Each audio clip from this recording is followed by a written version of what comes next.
Donatismo. Isso aí é muito interessante, essa parte do donatismo.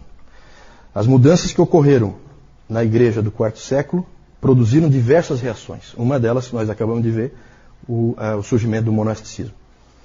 E os donatistas, em particular, eles simplesmente se separaram da igreja. Então começa a haver as divisões. Na verdade já tinha havido, né? O Marcion criou a igreja dele, separada, não é da igreja católica. O Montano também tinha as suas igrejas, que também não fazem parte da igreja católica. Então divisões sempre existiram. Tá? Essa história, nunca compre esse papinho de que o catolicismo romano não é como o protestantismo, que é cheio de divisões. O catolicismo romano sempre teve divisões e continua tendo. Ele é dividido internamente, completamente. Então nunca comprem esse papinho aí, que não dá para acreditar. Tá?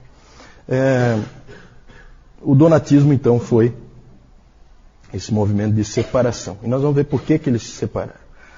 Todas as controvérsias desse tipo em que há separação costumam girar em torno da seguinte pergunta: o que é realmente a igreja? O que é realmente a igreja? É isso que esses caras se perguntavam. E aí, dependendo da tua resposta, você fica com os outros ou não. Isso continua assim, não é diferente hoje. E tudo começa, gente, com o problema dos pecados depois do batismo. Por isso que eu digo, uma coisa está sempre ligada à outra. Nós já falamos sobre isso, né? O batismo tinha que, lembram? O batismo tinha que ser deixado para bem tarde. E assim se cria por causa do perigo do pecado que você comete depois. O Pastor de Hermas, que era um dos livros que perigou de entrar, lembram? Perigou de entrar no cânon. Esse livro, Pastor de Hermas, ele dizia que só um pecado grave pode ser perdoado depois do batismo. Só um. O que é um pecado grave? Né? Aí começou, né? Aí o Orígenes disse que idolatria, adultério e fornicação não poderiam ser perdoados. O Tertuliano começou um pouquinho mais brando, mas mais tarde ele já radicalizou. Adúlteros e fornicadores não tinham perdão. Interessante que hoje nós vivemos dias em que é comum, a gente sempre comenta aí, de ter retiros nas igrejas evangélicas em que o namorado e a namorada dormem juntos. Seria bom eles conhecerem um pouquinho de história da igreja e ver que não se pensou sempre assim, que você pode brincar com esse tipo de coisa. Né? Na verdade, se na opinião desses pais da igreja, que eram líderes das suas igrejas nas suas cidades, você comete um pecado desse tipo, desculpe, mas você está perdido para sempre. Não há mais perdão para você. Claro que isso aí levava a uma seriedade um pouquinho maior. Normalmente os pecados sexuais costumavam ser imperdoáveis, tá? Nessa época. Mas surgiu um outro tipo de pecado motivado pelas perseguições. Lembram das perseguições? Nós já vimos. Especialmente as perseguições sob Décio e sob Diocleciano, que foram as perseguições por todo o império. Surgiu um outro pecado chamado de apostasia. O que aconteceu? Vamos falar primeiro do Décio. Que ano foi as perseguições com Décio? Quem lembra? Não lembram? Ninguém? No ano 250. Foi uma perseguição que durou, foi relativamente curta, mas extremamente feroz. 1 ano e meio. 1 ano e meio. Nessa perseguição você tinha que sacrificar aos deuses e ao imperador, senão você era morto. E nessa perseguição do Décio, muitas pessoas sacrificaram aos deuses. Cederam. Muitos cristãos. E muitos também subornaram autoridades para não sacrificarem, mas dizerem que tinham sacrificado. Né? Para a igreja é a mesma coisa. Se você sacrificou ou pagou alguém para não sacrificar, de qualquer maneira você não testemunhou a fé e você é um apóstata. E aí a perseguição passou.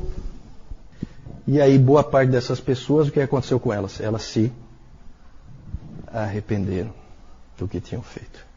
E aí elas voltam para as igrejas. O que fazer com elas? Gente, pensa bem. Vamos colocar as coisas em perspectiva. A gente tem que refletir essas coisas. Pensa a nossa igreja. Há uma perseguição violenta. Alguns de nós permanecem firmes, outros cedem. Certo? E não dá para adivinhar quem permanece firme e quem cede, porque isso aí é só na hora. Né? Pedro era também para ser a rocha e na hora cedeu. Certo? Só que acontece o seguinte. O Moisés, por exemplo, permaneceu firme. Só que ele viu o Rafael e a Alexandra serem mortos pelos leões. Ele viu a Regina pegar fogo, a irmã dele. E agora vem esses caras aí querer voltar? Não. Não. Sabe, é um perdão difícil. Dá para perceber? Dá para entender? É um perdão difícil. Né? Moisés com as costas rasgadas, ele não foi morto por algum motivo, mas foi chicoteado, foi torturado. E agora essa turma quer voltar. Agora acabou a perseguição, aí eles voltam. Isso foi um problema sério para a igreja. Sério. Como tratar isso aí? Surgiu então umas coisas estranhas. Surgiu então a figura dos confessores. Vou usar a ilustração que eu usei há pouco aqui, que eu acho que é interessante. O que é um confessor? Confessor é um indivíduo que permaneceu firme, mas por alguma razão não foi morto. Na minha ilustração seria o Moisés. Os outros foram mortos, ele não. Mas ele ficou firme. É que a autoridade lá na hora resolveu não matá-lo, não sei, por algum motivo. E ele então passa a ser um confessor. E aí começou a circular no meio das pessoas, na cabeça das pessoas, que quem poderia perdoar o pecado de apostasia eram os confessores. Então começou a se procurar esses indivíduos. Então Moisés seria procurado pelos apóstolos para que eles conversassem com ele e ele perdoasse.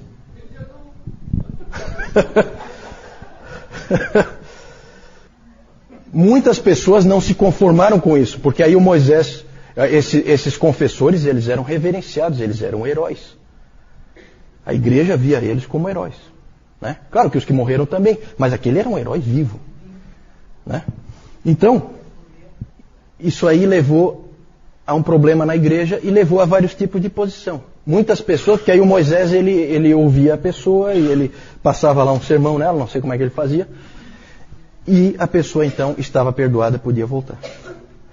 Só que muita gente disse, não, isso aí é perdão barato. Não aceito. E batiam o pé. E aí surgiu um indivíduo, um bispo rival em Roma, chamado Novaciano, isso lá no século III, porque é na perseguição de Décio.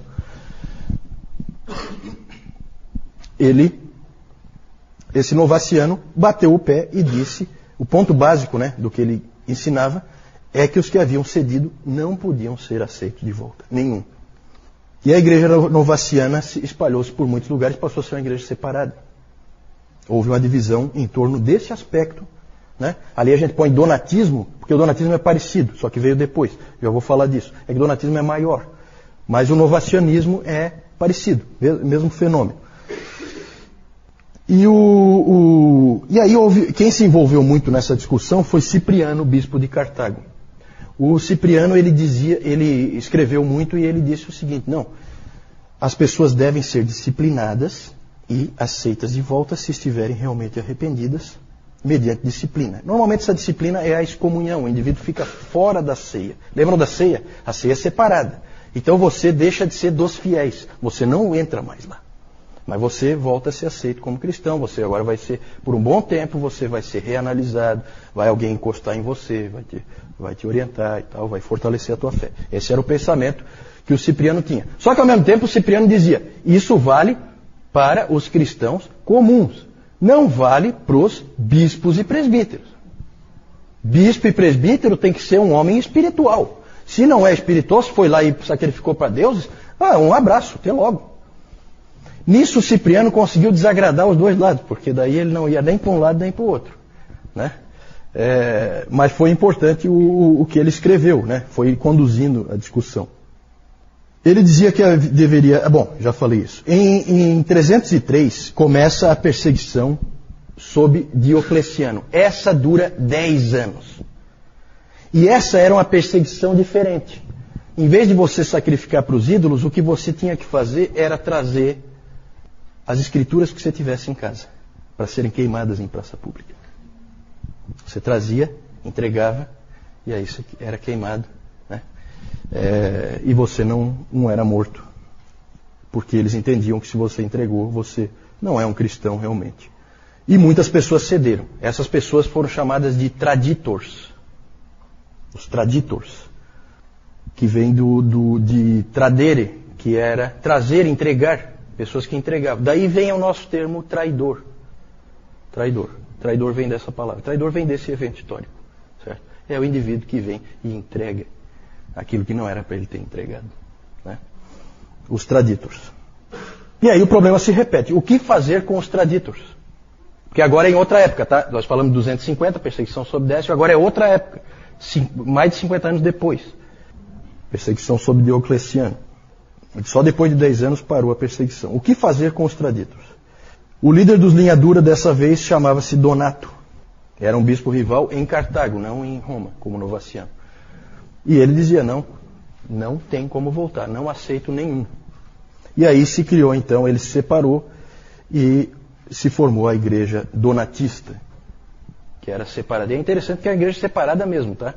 Em Hipona é a cidade do Agostinho. Agostinho foi bispo de Hipona.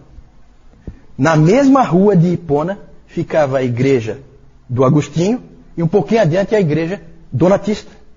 Eram igrejas separadas. Certo? E essa igreja ela se espalhou principalmente no norte da África. E é interessante porque isso aí acabou havendo uma situação tão... acabou misturando elementos políticos, tá? E aí se surgiu, inclusive, uma guerra. Essas guerras religiosas, nunca acreditem que ela é puramente religiosa, tá? Quando você vê lá os irlandeses lá, os protestantes e os católicos e tal, nunca creia que aquilo ali é realmente uma guerra religiosa, tá? Sempre tem um elemento político por trás daquilo, tá? E ali também havia elementos políticos. E o interessante é que começaram a surgir donatistas radicais, conhecidos como circunceliões. Os circunceliões, alguém já ouviu esse nome, circunceliões? Os circunceliões, eles eram uns tipos esquisitos, eles viviam em tendas e eles consideravam o martírio a principal virtude cristã. E eles atacavam ferozmente os católicos. Católicos não entenda como católico romano, tá? Os católicos são a igreja única. Eles atacavam ferozmente os católicos, destruíam as igrejas dos católicos, matavam os católicos, eles eram violentos. Só que muito fiéis ao Senhor, né? Porque é interessante que eles achavam que o Senhor tinha proibido de usar a espada. Eles achavam que na palavra proibia, por causa daquela coisa de embainhar a espada, que não era para eles usarem espada, né? Então eles não usavam espada, mas usavam porrete, cacetete, tá? Coisas que o Senhor Jesus não tinha dito absolutamente nada a respeito, certo? Então vocês imaginam como que era a situação ali. O Agostinho participou ativamente de... Pode passar isso eu acho que... Isso aí mesmo, os traidores. Perseguição sobre... Aí está errado, né? Não é Domiciano, é Diocleciano. Tá? Tem um erro aí. Isso. Pode voltar? O Agostinho, ele trabalhou ativamente contra o donatismo. Ele insistia que a igreja no mundo é uma igreja peregrina e que ela é como a Arca de Noé. Dentro dela há animais puros e animais impuros. A pureza da igreja vem de Cristo e não dos membros dela. Isso Agostinho bateu muito nessa tecla e ele sonhava muito em ver a igreja de novo sendo uma só, porque a igreja dividida gerava todo tipo de problema, inclusive depois problemas em questão de batismo.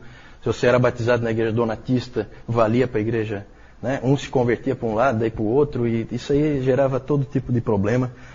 E o que aconteceu, para resumir a história, é que o donatismo acabou condenado em 411, num concílio que foi feito, um concílio menor que foi feito ali localmente, que foi convocado pelo imperador Honório, na época, para resolver o problema. E aí ele foi condenado, o donatismo, e aí aconteceu uma coisa, pela primeira vez na história, que ia se repetir várias vezes.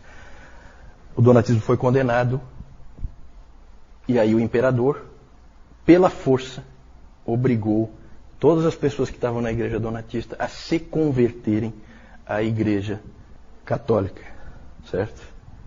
Então começa esse fenômeno da conversão pela força, que ia aparecer dali para frente. Acho que é a primeira vez que isso aparece, tá?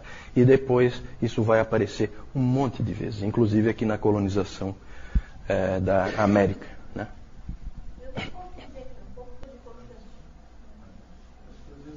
Isso é antes. Isso é antes.